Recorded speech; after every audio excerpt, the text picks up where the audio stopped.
Alright everyone, welcome back to another Star Wars Galaxy of Heroes video with Fat Phil, and today we're going to be talking about, kind of answering a question I saw from one of my channel members. That was Teacher Man, and he posed a really good question earlier today at the time of recording, and what he asked was, and let me get up here. Alright, so he said, okay, I want some outside opinions. Guild just had a new guy join and led to discussion. One main focus was to have people be Reva ready. However, would it be better to have people get Bo-Katan, Mandalore, and Cal Kestis for, Mandalore and Zepho? And it's a very good question because it sort of leads to, I think, one of the more interesting dynamics in this game, which is guild goals, working together for the greater good. So I'm going to kind of analyze this for you guys and pose a bunch of different options for you. Whether your guild is doing Rise of the Empire, Geonosis, whatever the hell it is, I'm going to do my best to kind of help you guys out here. So please consider liking this video, subscribing to this channel, bare minimum, comment that you hate me. And we're going to give a shout out to the channel members, as always, for their continued support. If you're ever interested, y'all know where that link is. It's down below, along with the link to Discord. Thank you guys again for keeping the faith, for believing in me. I really appreciate you guys. The support through thick, thin, and especially for your support as we go up against public enemy number 1, Egnards. We're going to try and show him who's actually good at territory battles. Definitely up against that one, but we're going to do it. So let's get in here. Let's talk about this territory battles dilemma.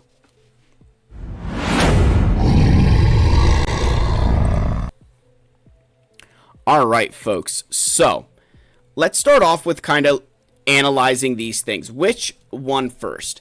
Now, when you think about this, I'm going to put this into context. He obviously asked for these 3.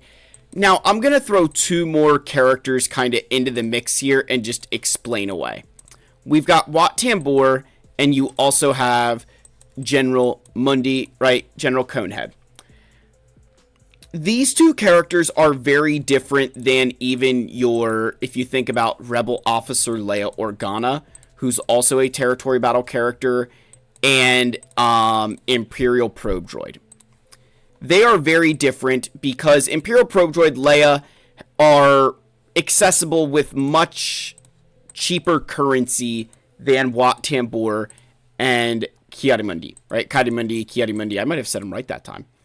So how do you decide what you should focus on? What I will say is if your guild is one where you kind of flirt with the idea of starting Rise of the Empire, I would still make sure you're doing your Geonosis TBs for Wat and Ki-Adi-Mundi. I would still make sure that you're doing those ones. It's not because you're not going to get as good of rewards in Geonosis TB as you do Rise of the Empire, but let me kind of describe it like this. The amount of resources you're going to spend trying to purchase their shards here, you're better off just doing TB. You're better off just doing Geonosis TB and sacrificing. Now, the only way I would say, oh yeah, it could be worth it is if everybody decided to buy the Lightspeed bundles, which, again, to each their own. But on to the bigger question of these characters.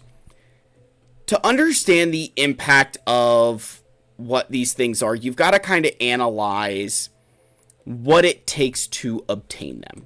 So let's go back to the TB map here and start with Reva. She's on Tatooine. It's a Relic 7 planet. Now you need 5 Inquisitors at Relic 7, and you are forced to use Grand Inquisitor as the lead.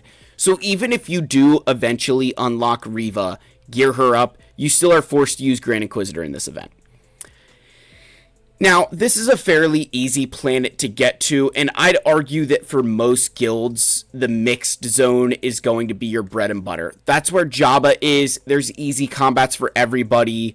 I would argue the mixed planets have some of the easiest combat missions. If I'm being brutally honest, I feel like the mixed CMs are the easiest of the bunch. Again, and it even opens it up for a lot of guilds. The reason the mixed planets are really nice, think about it like this. Those are the planets where maybe you're a player who has more light side characters or you have more dark side. At least in the mix, it doesn't matter. You both can do the exact same thing. Unlike Geonosis and Hoth territory battles where there's a light side and a dark side, Here, especially these mixed planets, you can use whatever you need to in your roster to get it done. And that to me is worth its weight in gold. And that, I think, makes Riva a very lucrative, easy thing to go for within that context. Now, I would say for most guilds, this is the first territory battle reward that I'm aiming for. I think what the Inquisitors can do is absurd. It's really, really good. They're a fantastic team for this game mode. Outside of this game mode, they're fantastic as well. And in terms of the benefit of all the Chirotechs and stuff, they work together, they fit together. Absolutely, I think the first thing you'd want to focus on as a guild. But I say that. You've also got the Baraka special mission here with Jedi Knight Cal Kestis to eventually get to Zepho. As your guild approaches that point where more than half of your players are capable of, attempting the Riva mission, that's when the conversation needs to switch of, all right, now I don't want players who are working towards the Inquisitor mission. I want people who are already capable of doing this mission, and I want to get players who are either working towards Baraka or already are capable of completing this mission. See, I don't think it's not a switch. Okay, everybody got Riva. Now it's time to focus on getting Jedi Knight Cal. You want to be getting there a little bit sooner. You want to start that process earlier. You don't want that downtime. And Jedi Cal of, the getting to, or I would say like Riva Shards versus getting to Zepho. Because you don't technically need Jedi Knight Cal Kestis for this mission. You can use Baby Cal. And it just so happens that there is a content creator, not going to mention any names, Fat Phil.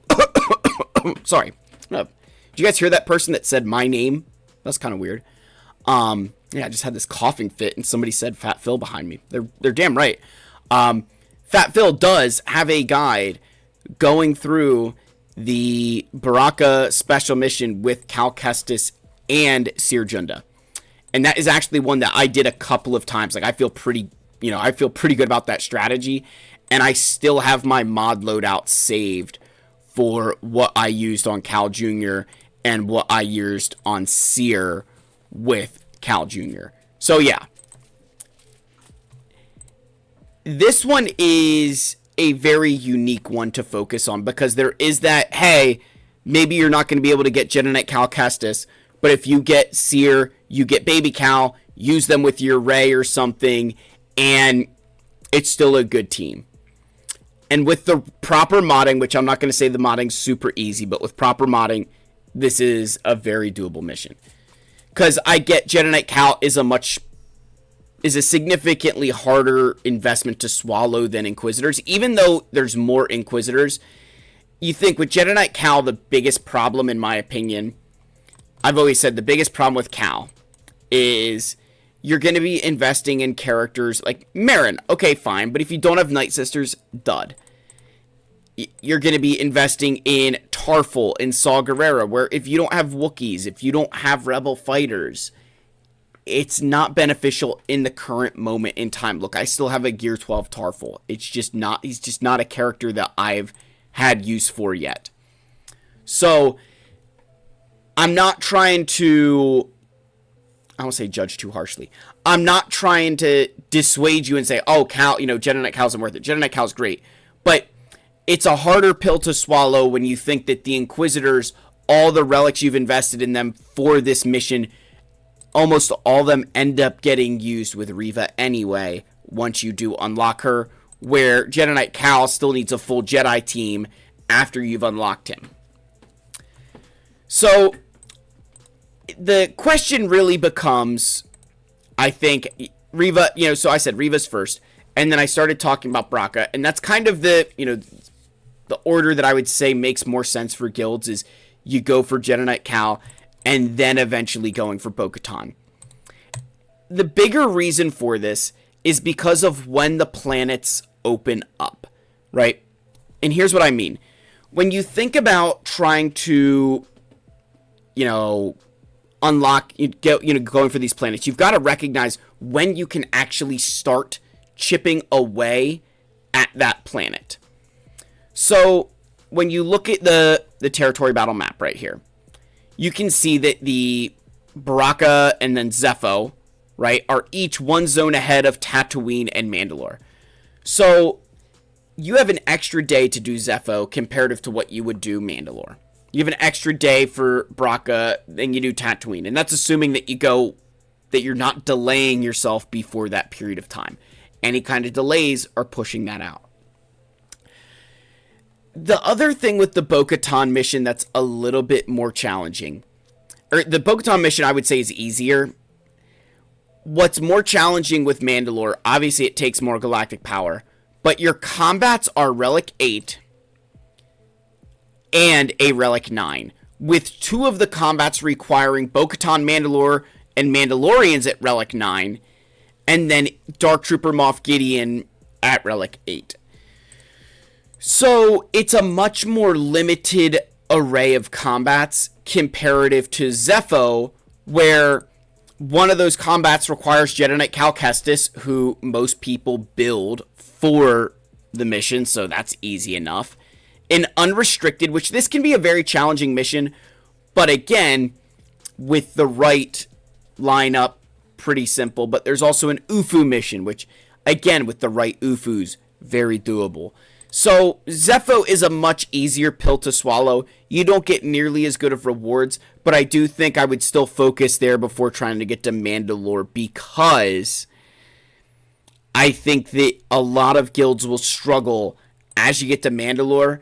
All of a sudden, the 400 million territory points that you need for this place seem a lot more daunting of a task when you're not getting as many battles on combats. You don't have as many days to get that done, because most guilds are not getting to Mandalore in 4 days.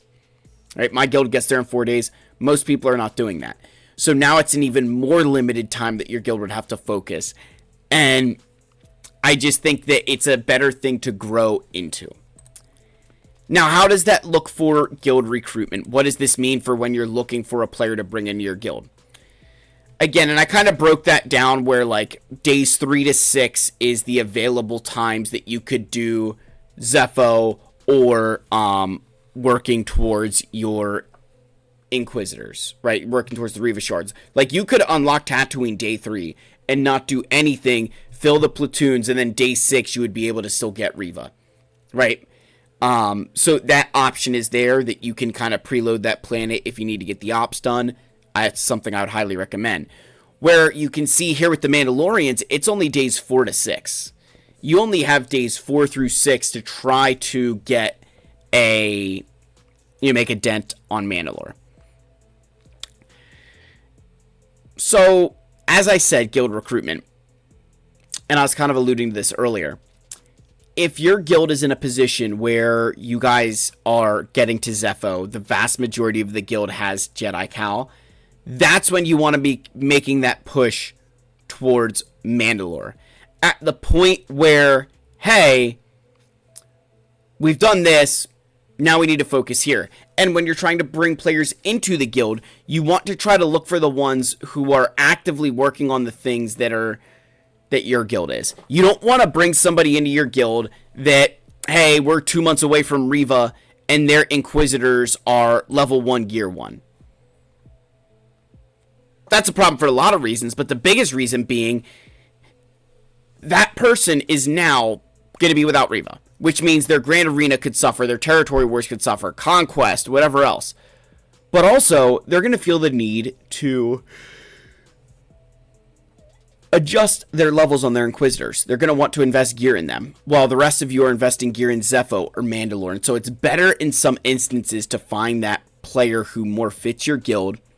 They're not as much of a project in order to be successful. And I think this is the order that I would do it in, right? And when I really sat there and I thought about it, I still think Reva is the first thing, especially because of where it sits. If it wasn't for, because again, the thing with the Baraka mission is that you need Relic 7s anyway, but it's Jedi Cal, who's pretty expensive. And if you want to use Baby Cal and Seer, that's great. But recognize that those are not characters that thrive on Relic 7. As much as I love Baby Cal.